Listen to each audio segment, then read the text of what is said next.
And with free agent signings, that's where I want to go ahead and get into the whole live event of the free agency frenzy that takes place in the offseason. So previously, before, you had different phases of the offseason for free agency. You had week 1 of free agency, week 2, week 3, and then I think week 4 was like recap. Well, now it's just one big live event. And with the customization of breaking news, you actually have the customization of being able to set the length. It's not a mandatory 12 hours. That's just the standard.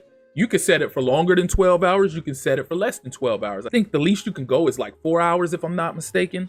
But nonetheless, it's a live event where you have this period of time where everybody can go in there and try to sign players. And there's no more waiting until the week advances to see who signs. You just go into a straight up live negotiation period with these players.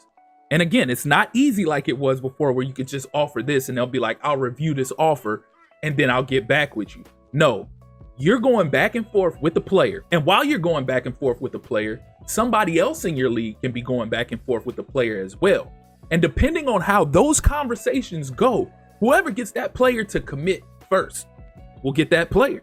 So you could be the first to start negotiations with a player, but you can be in control of a losing team.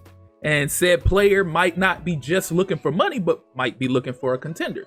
So you can be going back and forth on what the contract looks like. Well, then he starts saying something about, I don't like the talk surrounding the team, or what can you do? And while you're trying to convince him that, hey, that title contender stuff, we're turning it around over here.